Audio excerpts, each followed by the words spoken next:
for momentum. How about the entry again? Bostic doing work. Now Cook trying to cash in. And just like that, A standing ovation from the crowd in Champaign.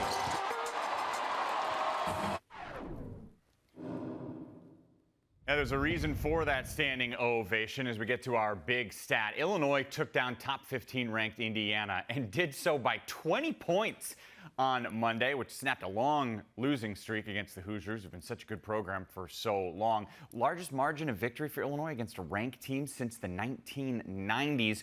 Only 6 players played in this one, so a lot was on the shoulders of players like Genesis Bryant, who herself played all 40 minutes of that game.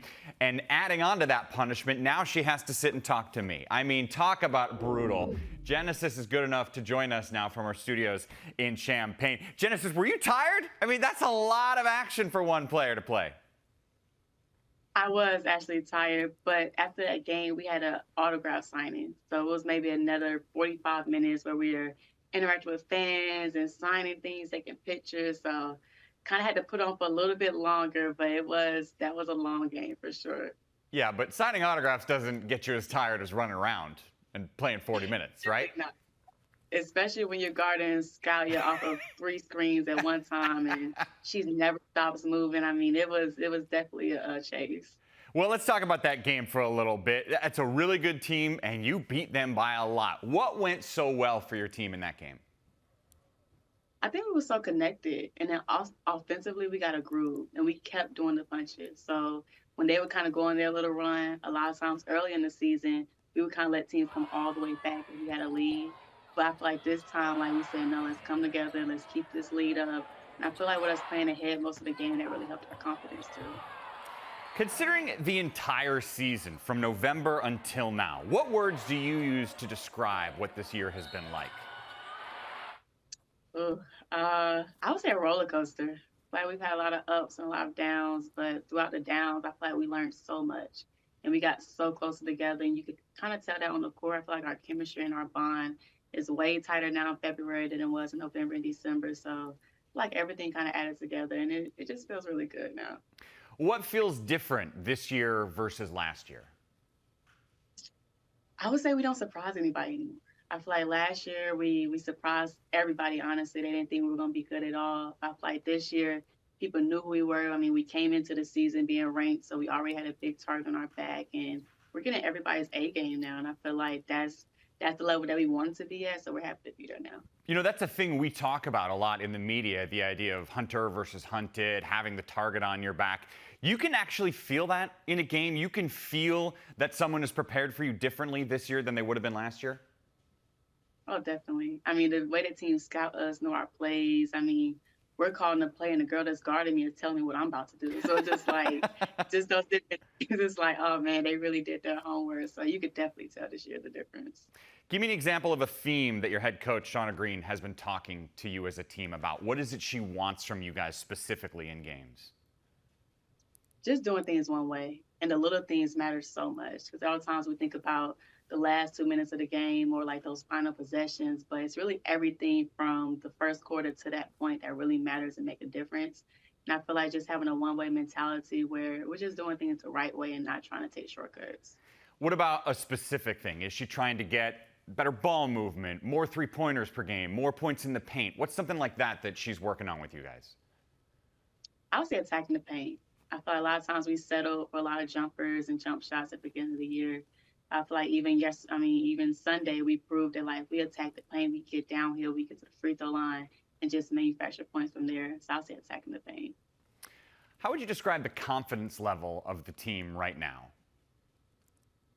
Man, we feel good right now. I mean, to have a 2-game winning streak against 2 top teams in the league, and to do 1 on the road and 1 back home, because we haven't really been that great at home this year. So to get that big rank win, I feel like that really boosts our confidence, and we're just looking forward to the rest of these games because we're playing all top of the league teams for the rest of the year. You know, it's interesting. You mentioned at the beginning, one of the things you thought went well in that Indiana game was you got up early, and that was better for you guys mentally. This season, you guys didn't get up early, right? It wasn't like you started out with a 10-1 record. You kind of had to fight to get to this position where you are right now. How did you guys get it back? Yeah, that's why we stayed the course and stayed together. I feel like a lot of teams, we could have been split and just went our different ways and adversity hit. I feel like we made a decision and choice to say, look, y'all, like, we know it hasn't gone how we want it to go, but we still got a lot of season left. And just live by the saying, like, it doesn't matter. It's not about how you start, but it's how you finish. So I feel like we're just trying to finish strong and just prove that we can do a lot of things still left in the season. Let me talk to you about this Makira Cook character. 22 points in the win against Indiana. What is it like watching her when she's in a rhythm offensively? Man, she makes our team go. I mean, Cook is a 3-level scorer, and she's such a good facilitator as well. So she knows she knows how to make the right read when people are maybe double teaming her or crashing on her in the paint. And it's just a good time to just play off each other. I feel like we play really well when one maybe is tired of bringing the ball up or getting a little tired, the other one bring it up, and it just kind of keeps the load off of just one person being the point guard. How long did it take for you guys to feel a rhythm with one another? I feel like it kind of went up and down as the season went a little bit, just with matchups, and then she was out for a little bit, and I was out a little bit at the beginning of the season a little bit, but it was kind of like that in and out of kind of playing together with each other. And then the summer she was at USA, so all that time you kind of build bonding with each other. It took a little minute, but I feel like now we're kind of at a really good part in the season. You guys are part of this weird group, right, who came in as COVID kids. And because of that, you have that possibility for a 5th year next year. When do you allow yourself to think about those options? What kind of timetable do you have for decisions like that? Yeah, I just think just taking a day at a time and like definitely gonna have those conversations with Coach Green and the staff after the season. But as far as right now, like we're just locked in on one day at a time and just trying to be the best we can. Okay. So just wait till the season's done before you start really thinking about it? Yeah, to the season over. Well, we're getting close. I mean, there's only, I think, 3 games left for you guys in the regular season before the Big Ten tournament. How would you describe the team's mindset right now?